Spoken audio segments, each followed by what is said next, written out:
following program is a presentation of the Options Insider Radio Network. For more programs, visit www.theoptionsinsider.com or search for Options Insider Radio in iTunes.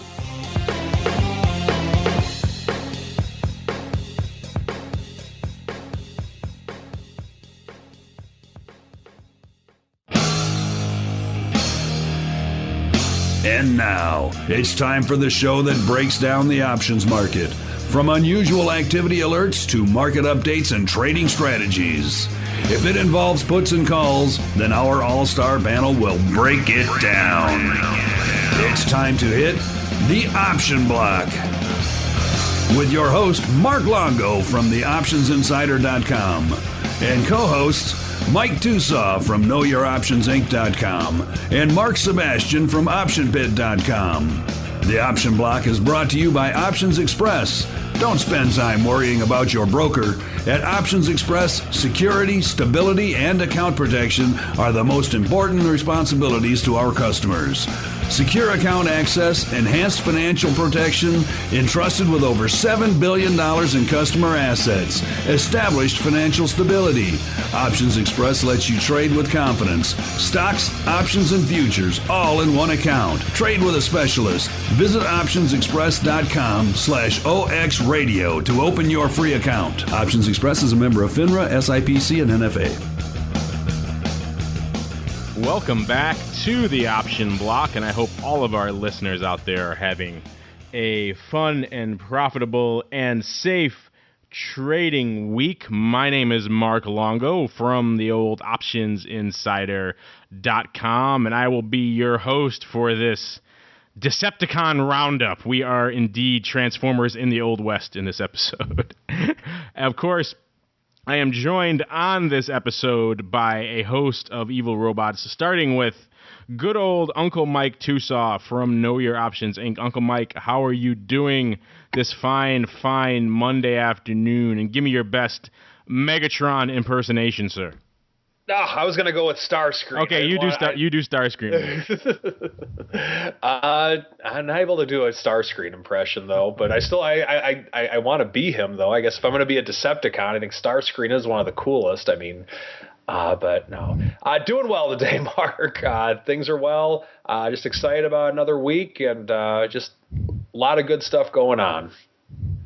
As we continue our Transformers fixation here on the Option Block. Of course, if you were going to be Starscream, that would mean you would eventually have to try to shoot me in the back and try to plot and scheme for the hosting chair.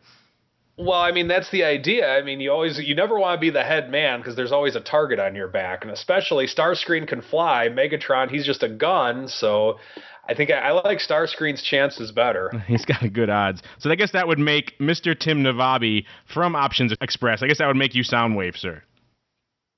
You know, I just didn't get into the Transformers, unfortunately. So I haven't seen the movies, but I will say that this next one does look really, really good. I will say. So you're saying you cannot shoot cassette tapes out of your chest, then, is what you're saying? No, that's correct. And, of course, our little Ravage, our little Frenzy, the cassette tape, the Rumble, indeed, to our program, good old Mark Sebastian, is once again AWOL, so we'll see if we can track him down in progress. But with the rest of the team assembled, we will roll out into the trading block. The trading block.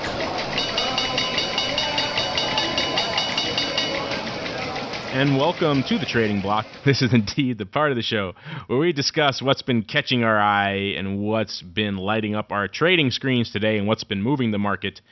And it was an interesting and vacillating day on the street today. We were unched to a little bit down, then we were up a little bit, and then we were pretty much closed the day unched.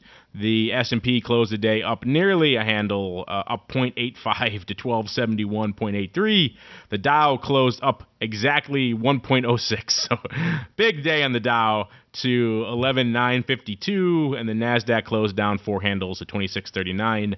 Good old VIX cash closed at 1961, up 0.75 points on the day, and there wasn't a heck of a lot of news driving the trading today. Probably the biggest news was, of course, and on the macro front anyway, was that Greece getting downgraded again. They are now officially the lowest rated country in the S&P rankings in the world. They're below Jamaica, Pakistan, and Ecuador. Not exactly. Even Ecuador, wow. Even Ecuador. There's no higher shame than having your debt rated lower than Ecuadorian debt, in my opinion. Can you spell Ecuador? Can anyone spell Ecuador real quick? ECUADOR. I don't even know if that's true or not. But I am indeed a spelling champion. Actually, I'm cheating because I have it in the notes. Oh, we cheated. See, if you read my notes that I sent out to you, you would indeed know how to spell these things. Oh. But yeah, so Greece, that obviously turned us a little bit to the downside today, but then there was a little bit of slightly positive news, I suppose you can call it, with some news of acquisitions, Timberland, the clothing apparel company, being picked up for $2 billion, as well as Arbys. And I know if Mr. Seabass was here, he'd have some comment about that because he's very big in both apparel and fast food. And so Arbys getting bought out for $430 million by a private equity firm. Why you'd want to scoop up Arbys now? I guess they feel it's a downturn in the economy. It's a time to pick up a greasy spoon for cheap, and it'll explode once the economy does well. I don't know what their thinking is there, but Wendy's spun off that part to a private equity firm. Other than that, really a pretty light volume day, so it's hard to really parse the tea leaves too much in any of these numbers because it doesn't take much activity to move the markets quite a bit on a day like today.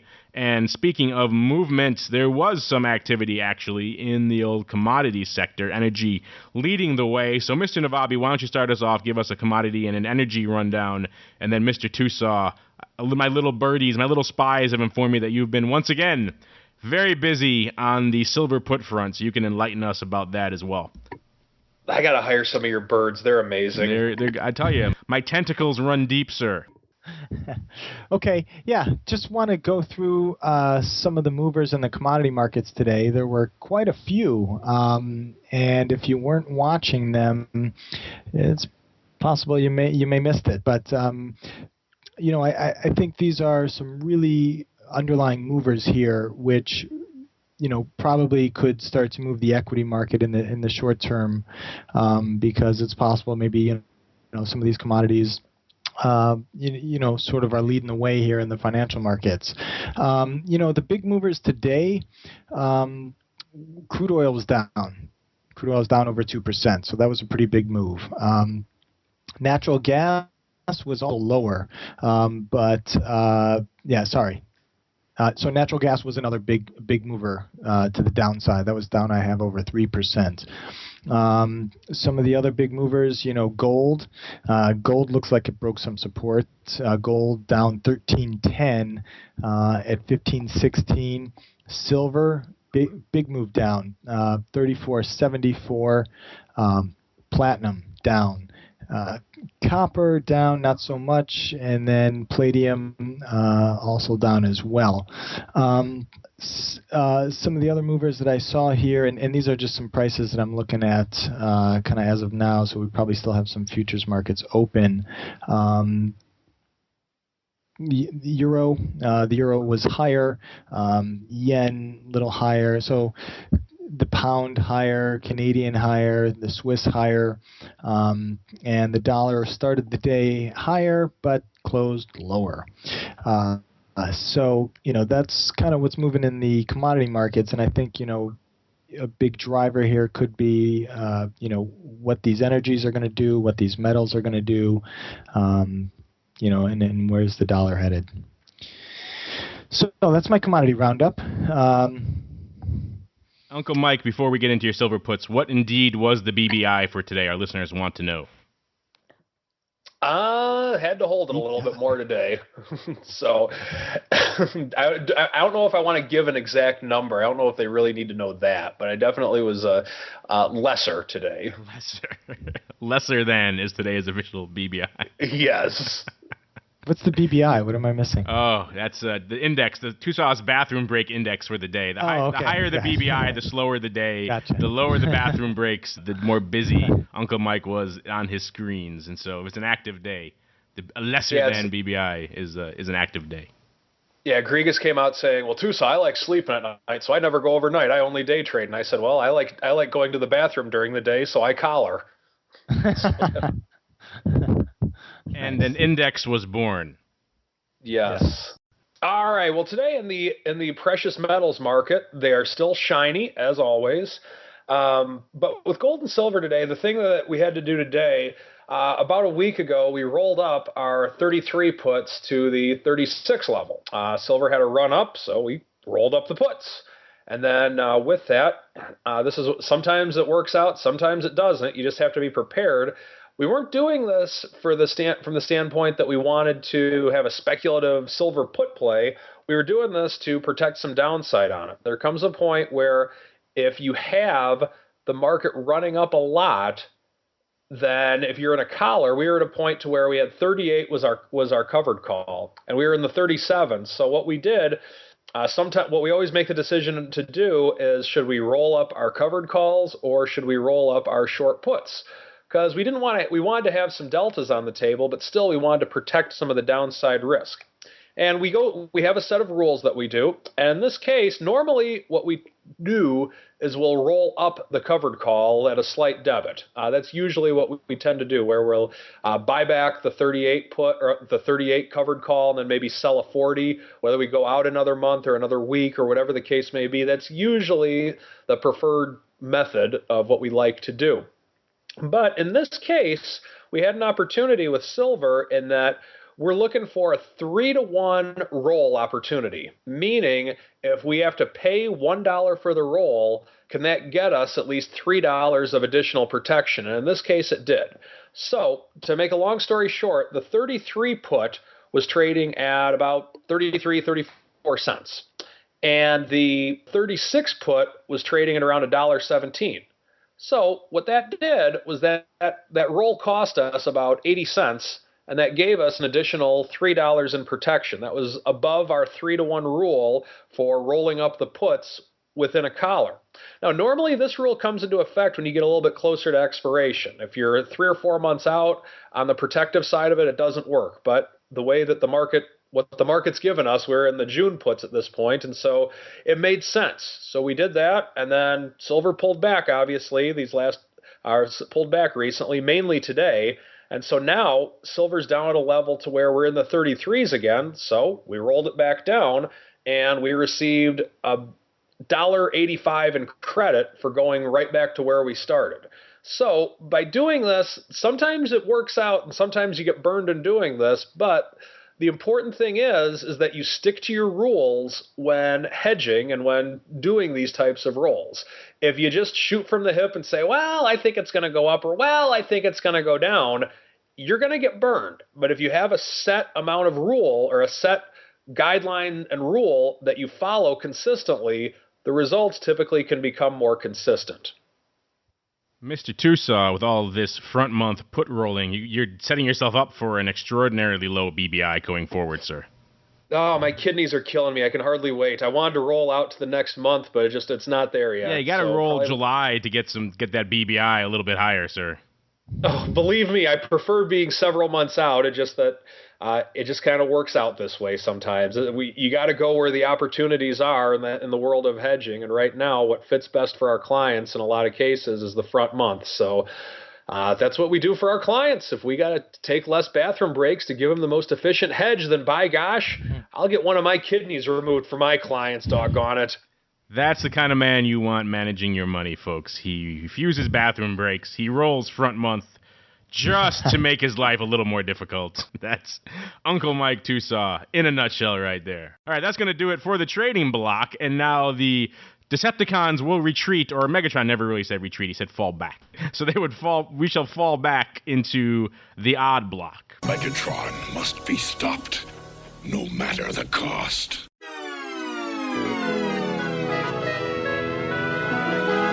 The Odd Block. Welcome to the Odd Block. This is the section of the show where we discuss the interesting and/or the unusual options activity that's lighting up the tape today, and we're going to kick things off with JDS Uniphase, ticker symbol JDSU. And this is the name that closed at $16.60, down 26 cents or 1.5% today. And they usually do about 23,000 contracts a day. They did nearly 28 today, so a slight uptick in volume. But that wasn't what caught our eye specifically in this name today was, and this is actually a theme for a lot of our unusual activity today, a lot of very near-term front month activity still going on in a lot of these names. So a lot of flyers, a lot of size lottery tickets going up because these June options are essentially weekly options at this point. So if you're seeing people loading up to the upside and downside in June, they usually have a very specific intent, and they have a very specific time frame because the clock is ticking, as Uncle Mike experiences in his daily SLV put roll. And we saw today in JDSU 7,000 of the June 18 calls going up. These are, like we said, about $1.50 out of the money right now. And nearly all of these were lifting offers with an average price of around 8 cents. So a serious upside flyer we saw coming out in JDSU for a decent pop before the end of the week. And that sounds like a crazy flyer until you look at the chart on this one, and you can see that JDSU was trading about 20 a little more than a week ago. So they're down substantially over the past few weeks, and someone is putting some size, contract size, not exactly size premium. You can buy a lot of 8-cent options, putting a lot of contracts on the line that this will indeed have a little bit of a pop back to the upside before Friday. Oh, I don't play in JDS Uniphase, but this is going to have to be quite the bounce in 4 days. I think that if I'm looking for a 2-day play or something like that on there, I would have more of a, even though you're not able to get as much size, I would have more of a tendency to buy something like a deep in the money call or something along those lines if I was going to do something for a couple days. So I'm not a fan of this, and Unless he knows something I don't, I'm not a fan of buying far out of the money calls 4 days out. The only way this makes sense is if indeed he does know something that we are not privy to, and that certainly could be the case. It's worth watching if it does pop 3 handles on Wednesday or something.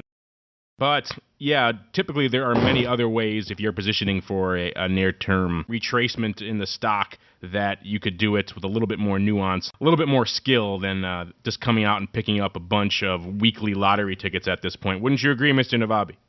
Yeah.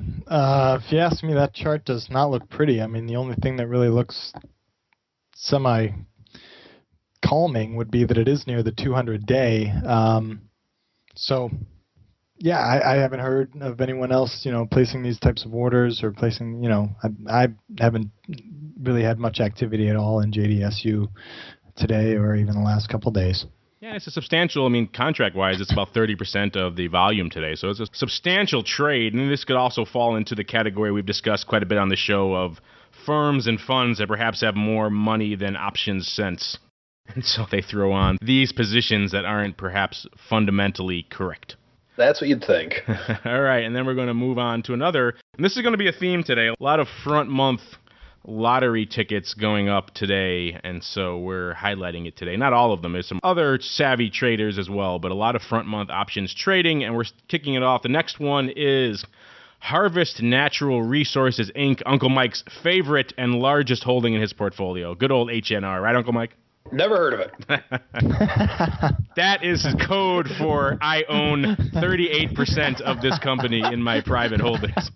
That's code for your birds let you down for a change. Those birds of yours, I thought those birds, you realize up in the mountains we hunt birds, so yeah, I think I might have got one of your birds. You've got to stop feeding the ravens lurking on your windowsill there. Stop throwing them crumbs. That's where I'm getting all my secrets, sir. No. I'm looking out the window. I'm looking out the window right now, and I see Mike backing the truck up, so, Yeah, just can't get enough. Can't get enough HNR, good old Uncle Mike. But HNR did close today at $12.09, up $1.58, or 15%. A banner day for HNR, and why were they up so much? Well, apparently they discovered oil off the coast of Africa. That, as you would expect in a resources company, would send the stock north. It was up nearly 30% at one point today, and then it since has sold off a little bit. Got up, I think, near 14 at one point today. And, of course, we saw some, not surprisingly, some bullish players coming in. And this is the name where you could probably understand a little more of the front month playing because it is so directional and there is such a near-term movement going on in the name. We saw 1,600 of the June 12 halves being picked up for about 54 cents each. These were in the money when they were purchased. The whipsaw effect has since taken a little bit of a bite out of these. Let's see, where did these June 12 halves close? They closed at 25 cents at 40, so a little bit of a wide market out there. But yeah, this guy took a hit on these. He obviously got caught up in the moment and thought HNR was rallying north, and has since gotten bit a little bit as the stock closed at around $12. So this trade not looking as strong as it did when it was initially written up earlier today. We also saw a little bit more nuanced players rolling out to September.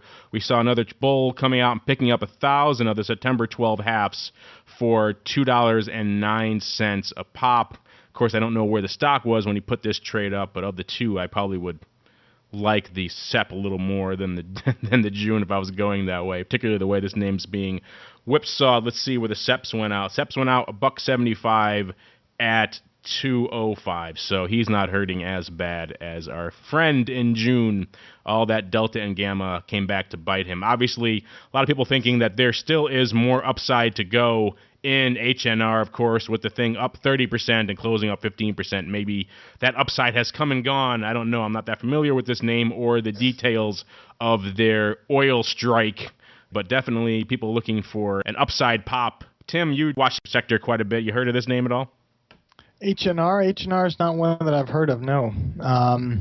Again, that is also code for he owns 42% of H&R. The two majority shareholders. I'll say this about these strategies that are on this one. These guys are just playing the gamma. So I mean, if I were to do these strategies, I wouldn't have a problem doing either one of these. They're a little bit closer to being at the money, but it's one where if it doesn't move up in 1 day, 2 days, or whatever analysis you have, you got to have a time frame stop to get out of something like this too. Because if it doesn't move, that gamma is not going to be friendly when if volatility comes down or as time decay goes into play. So if you're going to be aggressive on something, I like these options a lot better than we'd had in the previous stock. I guess what's this? This is our Jed Clampett stock. They just struck oil. Exactly. So. That's the Jed Clampett call buy. Yeah, definitely. This is a little bit more understandable approach to this, where you are indeed playing the gamma. You're loading up on front month because the name is moving like crazy today, and you want to take a piece of that, as opposed to loading up on way upside lottery tickets and hoping something happens. This guy at least was jumping in the middle of the move, so there was something to precipitate his purchase. Hopefully he got some gamma scalps off before this thing turned to the downside. If he did get some gamma scalps off, then he could be doing all right. If he was lucky enough to scalp at the top there, probably not, but I'll give him the benefit of the doubt and say he is a savvy enough trader to scalp his gamma, and then he may not be hurting as badly on these 12 halves as it appears. Well, let me ask you this, Mark. A lot of the stories that I've heard from the old time traders, and maybe you can verify this, when you hear about the stories of, I made $600,000 one day, or I made all this money one day, a lot of times doesn't it come back to doing things like this in relation to when you're long a lot of gamma like this? It's obviously it's not going to happen every day, but when someone does hit it big on the floor, doesn't it a lot of times have to do with being long a lot of gamma? Yeah, at the end of the day, there is a lot of capriciousness to the large fortunes that are made on the floor. I saw a lot of people, who, obviously you can be a good trader and make a lot of money as well. I don't want to dismiss that notion at all, but there were quite a few times where people made or lost fortunes because they had downside puts they forgot about. One of my old backers on the floor, I won't say who, started a large trading firm based on the fact that he had some downside puts in SPX in October 1987 that he forgot about, and they turned out to be worth quite a bit. So yeah, and that story is heard time and again.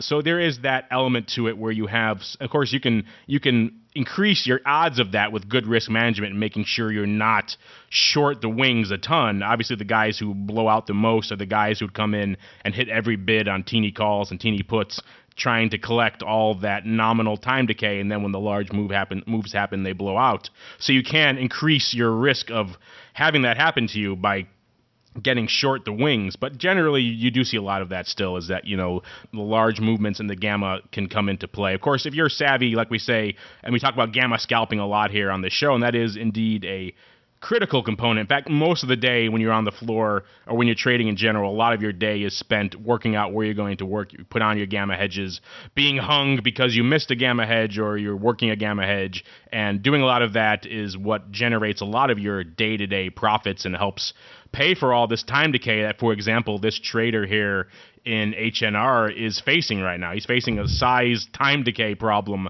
on these June 12 halves, and he's got to do something to pay for that, and that would come in with the scalping of his gamma, if indeed he is a sophisticated guy who knows how to do that.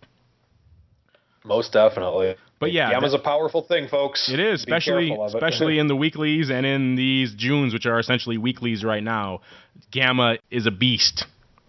All right, and then we're going to continue our retreat into ITT Educational Services, Inc.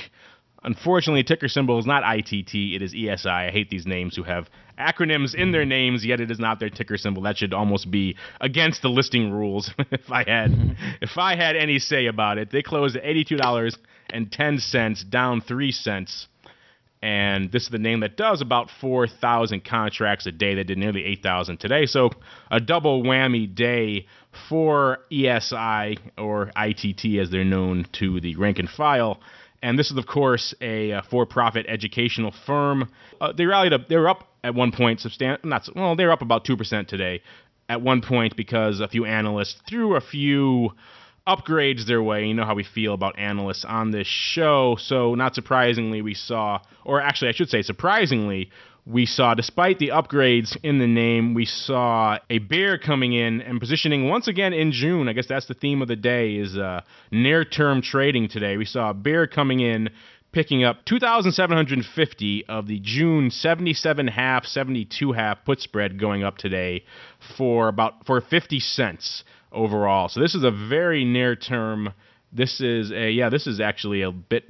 falls into the same category of what we were just discussing a few minutes ago with the upside in JDSU. This is the flip side of that coin. He did it as a spread, but it's the same thing. He put on a lottery ticket downside put spread in ITT, thinking that this analyst recommendation is overdone. This thing is going to have a nice near-term drop before Friday, and he needs the stock to drop about 13.5% for this thing to really pay off fully. He needs to drop about 8% to break even. So another lottery ticket name, and for your bets. Yeah, for some serious size as well, over 5,000 contracts total on this name. So, and 50 cents, it wasn't a cheap trade to put on.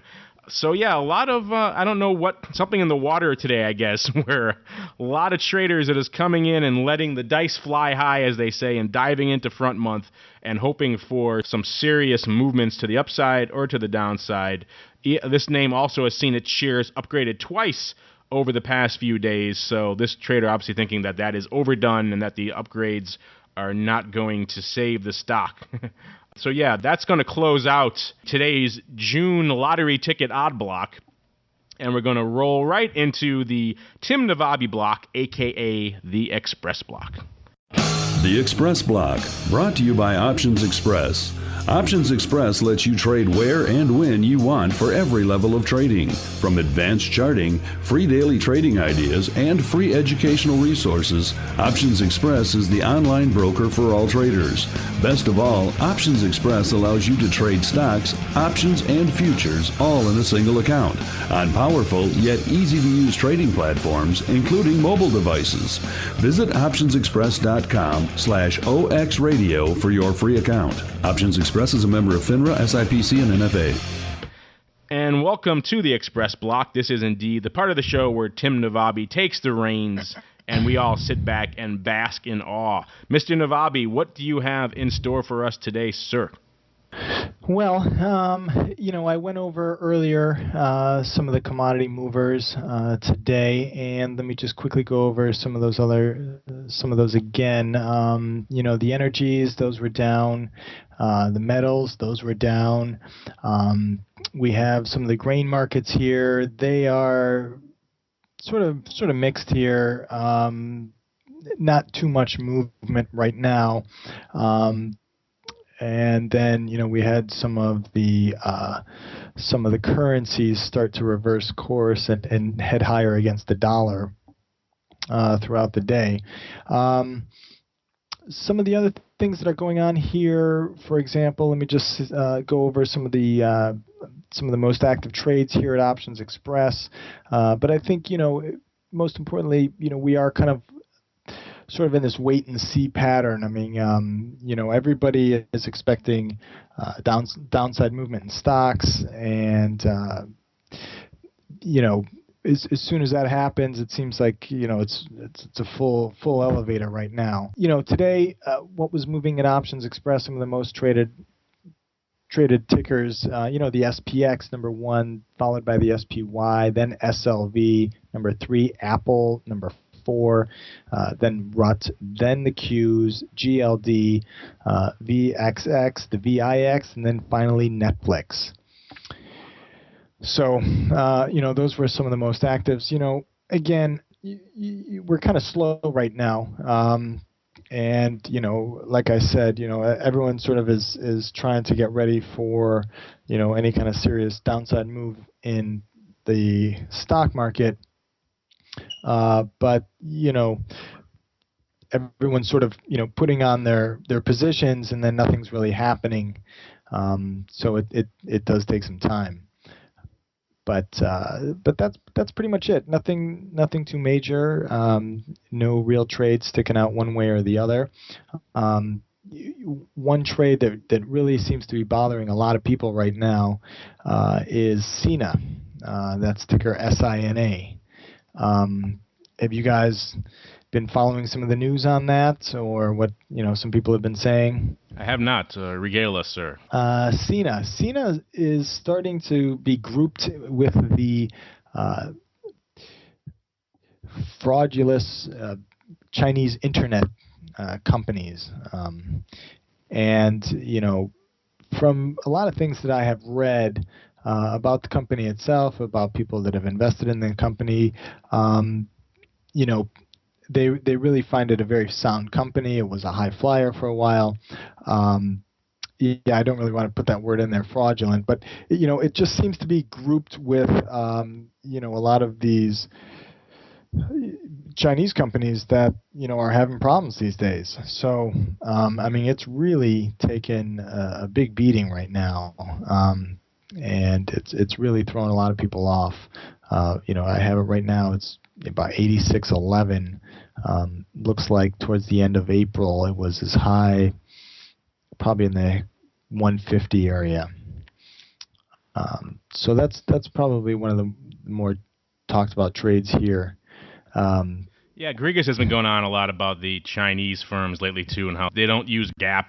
They don't. Of course, this is an old saw with China, though. People have been saying for years, if you use Western accounting standards, most of their banks are in default, and so there's a lot.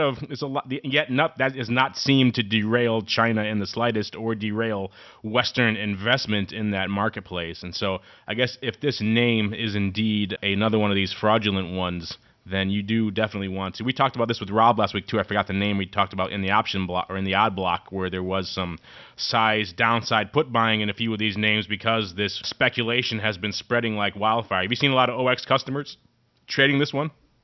Yeah, I have. And they're not very happy. Let me just say that. A lot of upside call buyers, you're saying then? Yeah, a lot of upside call buyers, a lot of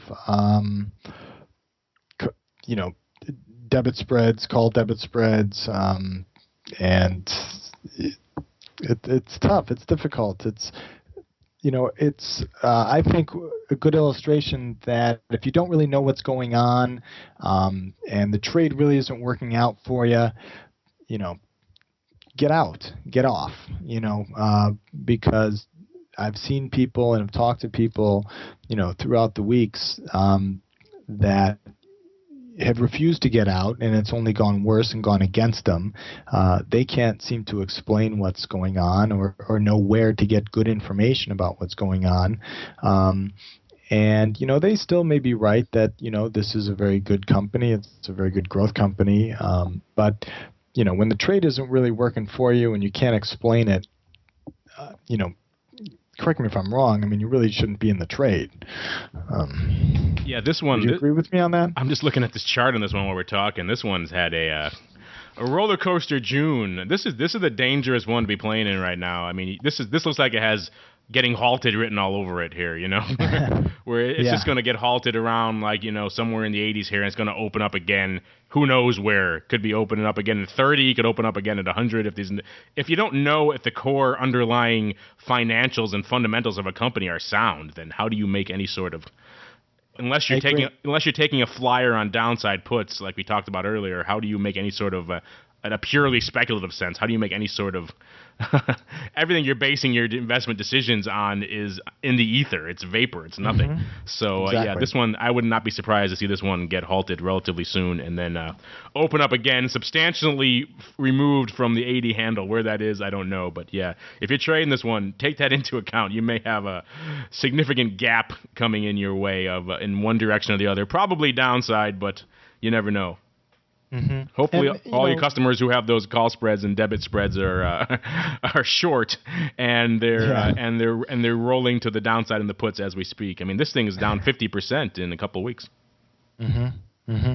And and again, I think really the lesson here that I try to tell people, and like you just said it, I mean, if you can't explain it, get out. I mean, it's your capital, and you just, if you can't really explain it, you shouldn't really be in it. And with that, we will close out the old Express/spread block and roll right into the interview block. The interview block.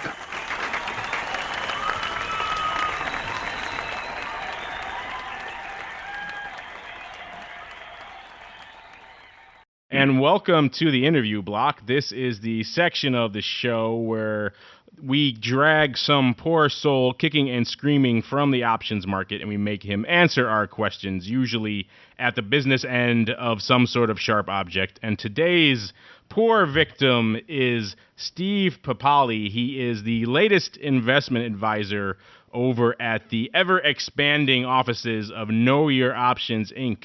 Mr. Papale, welcome to the program, sir. Thanks, Mark. It's great to be here. Now, we obviously are familiar with Know Your Options from good old Uncle Mike and his numerous appearances on the program, but since this is your first appearance on the program, why don't you give our listeners a little bit of an overview of your background in the options market? Well, I've been in the options business since I hate to even say this, but since 1986. And I started out back as a market maker at the SIBO and did a short stint as a clerk and really was a market maker from about 87 until the end of 1999. And was a partner with a big firm and had my own trading operation for several years. And then moved off floor about 2000, managed some guys that were trading upstairs, had about 100 traders in there. And managed the options traders, some of the stock traders, managed the risk, guided some of their strategy stuff. And after that, about 2002, 2003, did some market making with the euro dollar when that was launched in 2004. E-mini market making upstairs. Had a group doing that. And a lot of advising to institutions, hedge funds, individuals, broker-dealers, and how to use options and things like that. So that's kind of my background. And, of course, like you said, I'm here with Mike in the afternoons and in the mornings over at Know Your Options. So anyway, that's where I'm at, and that's my background. How did those guys lure you away from the world of market making and trading to the world of investment advising? Well, I still trade. I still run some client money. I've been running money here for a few years, and that's really the role that I was brought in with Mike and Mike over at Know Your Options, is to help develop some of the managed products over there for the options trading. I did some consulting and some other things with education too, and I think Mike Cavanaugh had seen me on a few seminars that I did years ago, and we talked over the years. We sort of kept in touch, so it was just sort of a relationship that sort of grew, and we got a good fit here today. Basically, what we do, Mark, is we lock him in a room, no windows, no nothing, just trading screens. We throw in some occasional raw meat, and that's what we let him out on occasion to talk to the public, but not too much. He's not allowed to go to the bathroom. We put a bucket in the room. He just looks at the screen all day. He doesn't get the bathroom breaks, huh? No, he's too good of a trader to allow such things. It's just like being home, so. So basically, Mike and Mike have to deal with the front end of the clients, and then you kind of take an aggregate approach to managing the portfolios then? Yeah, I think they deal more with some of the client stuff, and then we have some sort of specific things that I've been doing over the last several years, some strategies that I've been using. We've had some pretty good success with. And I'm going to bring that over, and we're putting more and more clients in those kind of strategies. And, of course, some of the things that they were doing before I got, we still continue to do some of the traditional collars and individual stock plays using option overlays and things like that. So I thought Uncle Mike was the collar guru over there. Are you taking over that job? Uncle Mike, what are you doing all day now if he's handling your collars for you? You're just rolling silver puts? Yeah, I'm the head silver put roller, which, by the way, I had to roll some silver puts again today. But no, what we want to do with Steve, one of the smartest things that you can do in business is to hire people that are smarter than you. And so with Steve, the fact if you just look at his resume and everything that he's done, it's a no-brainer that he fits into the team well. I still intend on managing money and continuing to work with clients, as does Mike Kavanaugh. But by doing this, we have just such a good team member now, and someone who has been there, who's done that. And we're just really excited to have another person on the team because, well, when your hands are full, you call in for help. And we were very fortunate in the fact that Steve was available. Yeah, it certainly seems like your hands are getting pretty full over there. You guys have been growing like weeds ever since I've known you guys for the past few years. It's just been expanding ever since I knew when it was just Mike. And it was just Mike's little one-man show over there, and it's grown quite a bit since then. Yeah, it's been quite a ride, that's for sure. Well, Steve, that's about all I have for you, unless there's something else that you would like to add. Well, I mean, like I said, I think it's going to be a fun ride when we're at Know Your Options, and I think we're going to have some good stuff coming down the pipe. We've got some very interesting strategies that I've been doing for the last couple of years that we're going to put some clients in. I enjoy it. Working with both Mike and Mike's been great, and hopefully we'll have some good stuff to report maybe on your show, down the road. Actually, maybe before we go then, since you did mention the strategies, you want to get into any specifics that you're interested in right now or anything you're pursuing right now that our listeners might find pretty interesting? Well, what I do that might be a little bit different than some of the other option guys that may speak is I take more of a non-directional approach to my options trading. I've never been a directional guy. I've never been a directional or technical trader at all. Coming from the floor, my background has been, we buy, bid, sell offers and sort of manage directional risk. And I've sort of taken that mindset off the floor and try to incorporate that in the type of trading that we do. And we do a strategy for our clients. One of the things that is very attractive to a lot of clients is this sort of what we call a market neutral strategy, which sort of is designed to create sort of a monthly income regardless of market direction. And we use some statistical measures in terms of expectations and things like that. We manage our risk very tightly, so we try not to let any drawdowns get out of hand. And, we shoot for that sort of 1%, 2%, 3% kind of a month return sort of, guesstimate. But it's all sort of non-directional. It doesn't, it's not based on market direction. So we can make that money whether the market goes up, down, sideways. So that's sort of our main strategy that we've had a lot of traction with over the last 2-3 years. Yeah, the thing that we like about Steve over at Know Your Options is that, I've seen what he does. I've been watching him trade since he's come on board with us. And the thing within his strategies that we like is he's prepared for the months that we don't make 1%, 2%, and 3%. He's prepared for the months where we have losing months. And, one of the things that I like most about Steve is the fact that he says that, it's funny, in the good months, he doesn't think he does a good job. It's the market that does it. But when we have bad months in market neutral, like in 2008 or in 2009, when the market's going haywire, and you're still able to remain solvent, that's the measure of a good trader if you're trading neutral strategies. And so that's what we like about Steve, is the fact that he's very much down to earth with the fact that, we don't promise people the world. I'm sure I probably put people to sleep when I tell people about my trades in the world of collars. But, the thing that we like about Steve is the fact that he's very much risk-based in that he prepares for the drawdowns constantly. Yeah, I mean, there always is going to be drawdowns. Every year, we have them. That's part of trading. I mean, it's a risk-based business, and we communicate that very clearly to our clients. Obviously, our goal is to make positive returns year in and year out. And that's what our goal is, but we do try to manage that risk. We have very deliberate and defined risk management and position adjustment stuff that we incorporate. So. Steve, if you don't mind me asking a quick question here, my name is Tim Navalby. I'm a broker here at Options Express.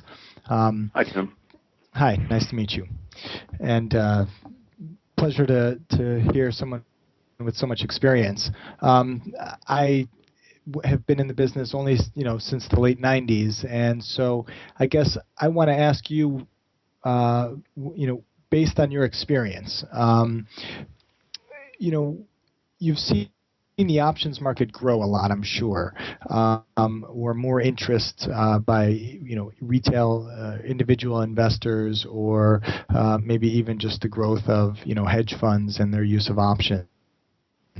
Are there any things that you see sort of on the forefront now, or what are you sort of getting ready for as far as maybe the next 2, 4, 6 years of the markets? I mean, do you think that there'll be more growth in the options? Do you think that sort of where we're at now, maybe things will settle down if risk starts to come into play here a little bit more? What are some of the major themes that you've seen, and maybe some that you see coming up?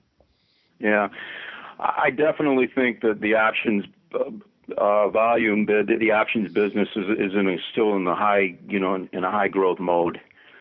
I know we've seen the growth explode, obviously, since the early 2000s, when your firm, Options Express, kind of came on the scene and made it so much easier for retail traders to get access to options markets, and much more cost-effective, much tighter spreads. So it really skewed the table from the market makers to the retail guy. I see that continuing. I think early on, and when I was doing the education and consulting back in the early 2000s, the hurdle then, and I still think the hurdle now, is this education, trying to teach people what these options strategies can really do for them. Back in the 80s and the 90s, people had this sort of perception that it was sort of the wild, wild west. And, the message that we try to get across to our clients are, look, these strategies are really designed to manage risk. We can do lots of risk management, income enhancement type things with these strategies. This isn't, the Wild West speculation kind of stuff. Mm-hmm. So I see that as really the driver to really keep the sort of retail interest going. I don't see it slowing down myself. We have tons of people hitting our website every day, and I talk to a lot of them, and it's all, explain how this works. I never knew that you could, do this sort of overlay, this overlay and create this kind of monthly income. I never knew that you could, do a strangle around an ETF and do these different types of strategies to really manage the risk. So to answer your question, I think the retail guys, are still going to be heavy. I think the baby boomers, we talk more and more to these guys, and obviously they're kind of a lot of them are working from behind the 8 ball. And I think some of the strategies that we can introduce to them in their overall, investment portfolio can really enhance things. So we're excited. I'm excited. I think it's going to be a great ride for, years to come. Okay. Thank you. Yeah, I appreciate that. Well, Steve, thanks for coming on the program. I appreciate you taking some time to illuminate our listeners about all of the changes that are going on over at Know Your Options and what your role is going to be on the team and what you're bringing to the table, as well as some of the strategies you're looking to pursue going down the road. And speaking of going down the road, we'll have to bring you back on again down the road away so we can look back at some of these strategies and see how they're performing. We can talk about what other interesting developments you have on the table over at Know Your Options. Well, it's great to be here. I look forward to coming back. Perfect. Thank you. Thank you. And that's going to do it for the interview block, and we're going to roll right into Around the Block. Around the Block.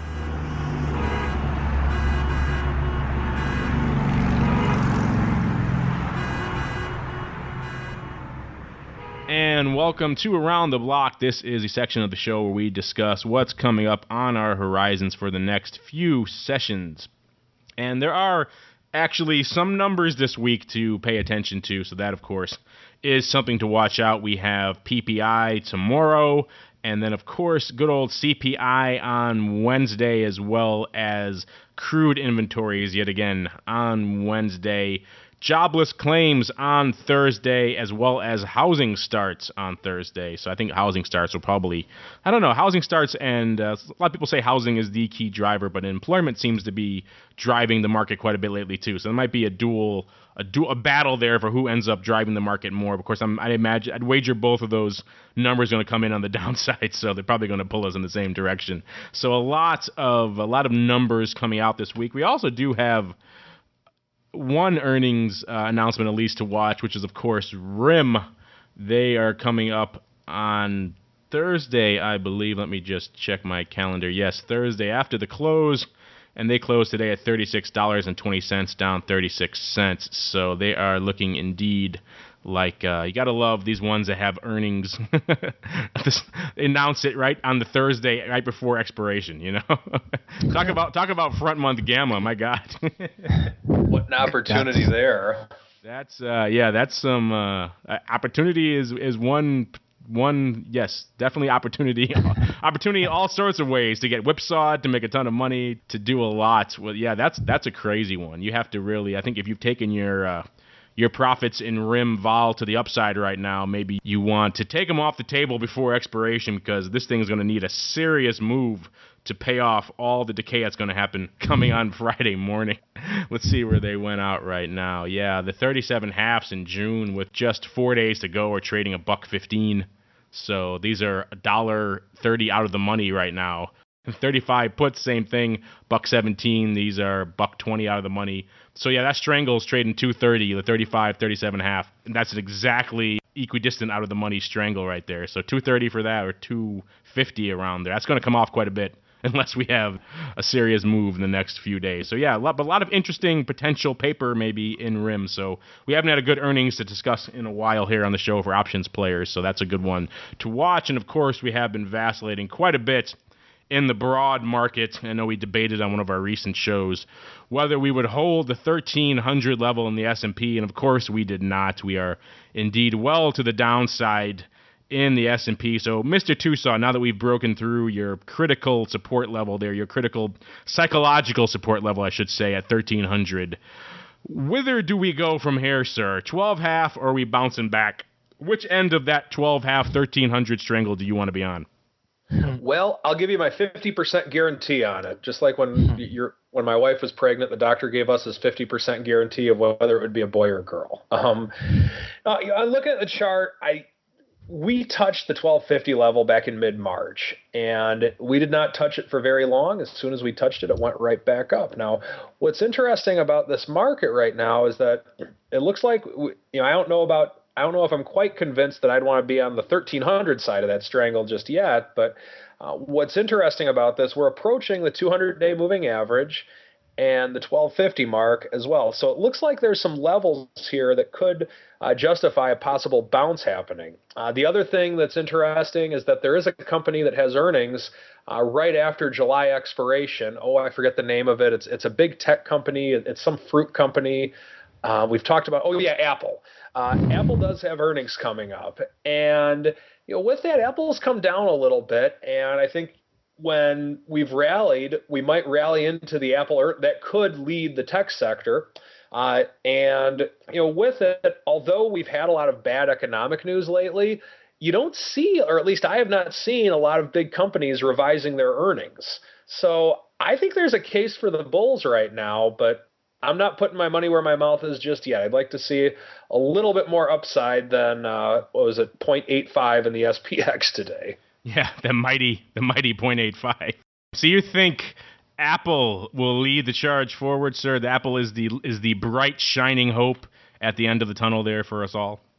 Well, I'm a little biased, I will admit that. But my point is, I don't think it's just Apple so much. It's just that even though we've had all the doom and gloom earnings, the doom and gloom economic news, companies are still making money. And, the other thing that a lot of people lose sight of is the big picture. Folks, in March of 2009, the SPX was at 666. And right now, we're almost double that right now. So we've had quite the run. And when you have big runs, you're going to have big pullbacks. So with those things in mind, I think it's not only Apple, but I think there's just a lot of things that could possibly justify the market's coming back to the upside. But once again, I'm going to need to see more than 0.85 upside on the SPX to go all in on a 1300 call. This is it. This is your dead cat bounce, sir. By all means, load up on those 1300s. If 0.85 is not enough to do it for, and in June, of course. Do it in June. Put your money where your mouth is, sir. Have the courage of your convictions. All right, you just convinced me. I got to go. Futures markets are open. Navabi, you're going to have to put me on the special desk here. And Mr. Navabi, what are you watching out here around the block right now?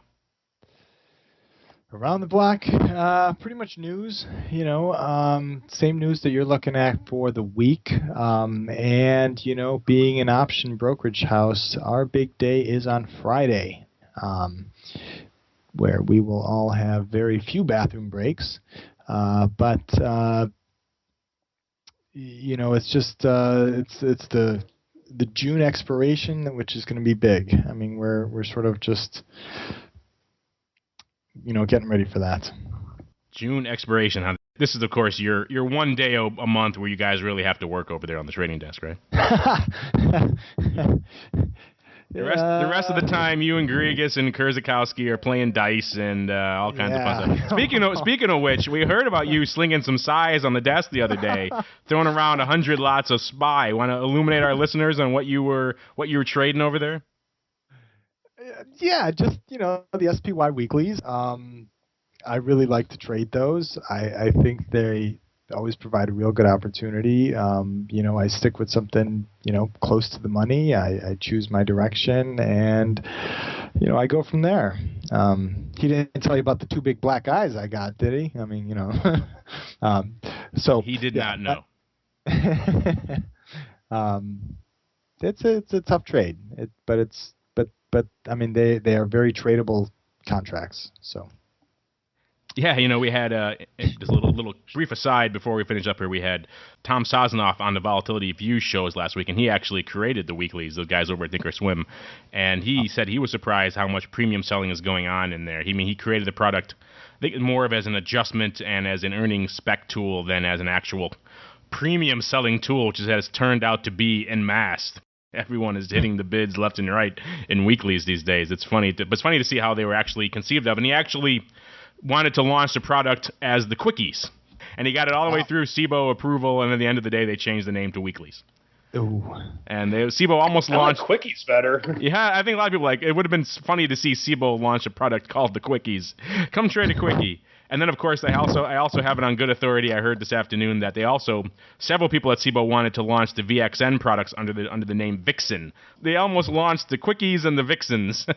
Wow. That would have been an interesting product cycle for the old SIBO. Unfortunately, we didn't see that. Calmer heads prevailed, and we have a little bit more blasé names that we have today instead. That would have been fun, trading Quickies and Vixens. Yeah, the weeklies, though, personally, I do not sell options on those. There has to be really some sort of killer opportunity, but, and there are no guarantees. But, yeah, no, that's not what I was doing. Size downside put selling in... what was that name? An SINA for Navabi. All right. Yeah, that is going to do it for Around the Block. That's also going to do it for this episode of the Option Block. I want to thank my rogues gallery of Decepticons for joining me today. And starting off with you, Starscream, what is going on over in Decepticon HQ, a.k.a. Know Your Options, Inc.? We're excited. We got the weekly webinars coming out, so stop by Know Your Options Inc., check out our webinars, and we're excited with Steve on board, so if you're interested in learning a little bit more about what he does, send me an email or stop by our website, knowyouroptionsinc.com. Are you still offering that free custom webinar thing, or have those slots been filled? We still got a couple left, so feel free to contact us, and we'll be happy to see what we can do for you. All right, and Mr. Tinov, what is going on over in the other, I guess, the Cybertron Decepticon HQ, a.k.a. Options Express?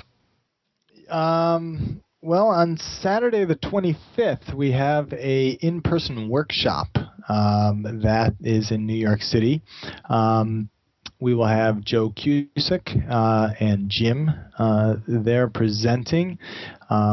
So that's a workshop, in-person workshop that I haven't seen around in a while. Looks like they're starting to bring those back up, which is a good thing. Some of the other events that we have, let me just take a quick look here. And these are all on our website. You can all find them if you just go to Educate. You get the drop-down box, and then you can click on where it says Events.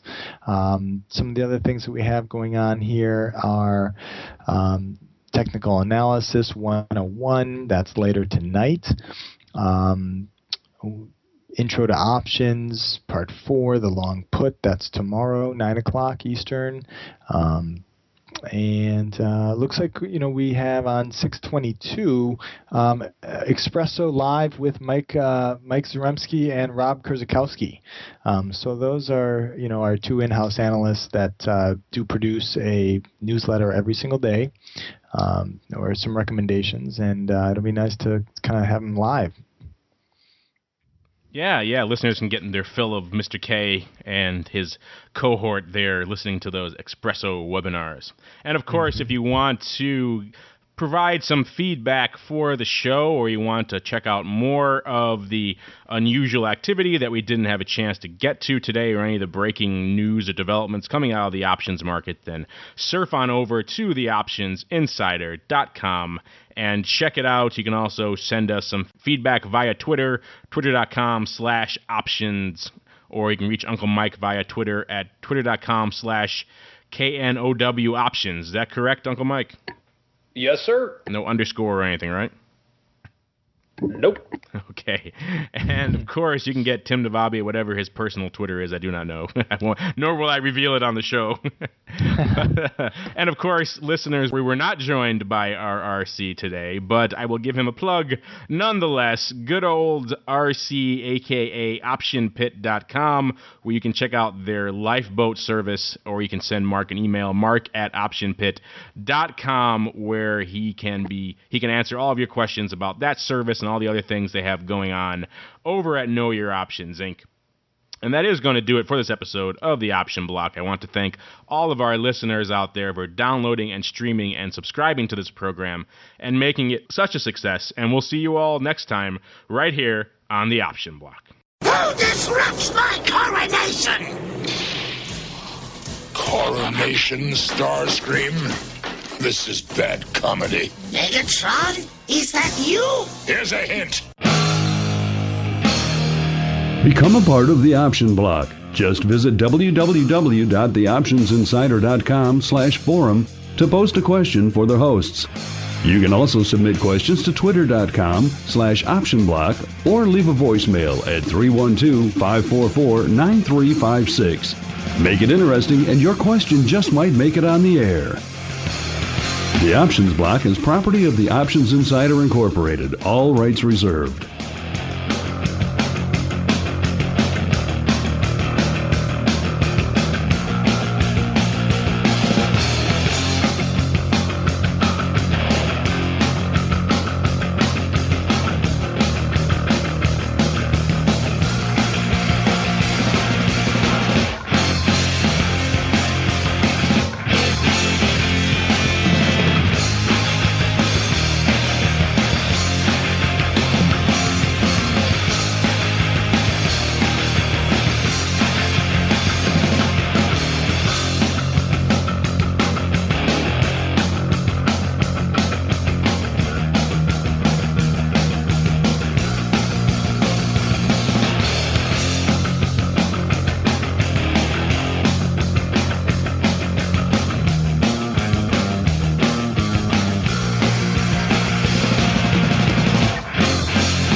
The preceding program was a presentation of the Options Insider Radio Network.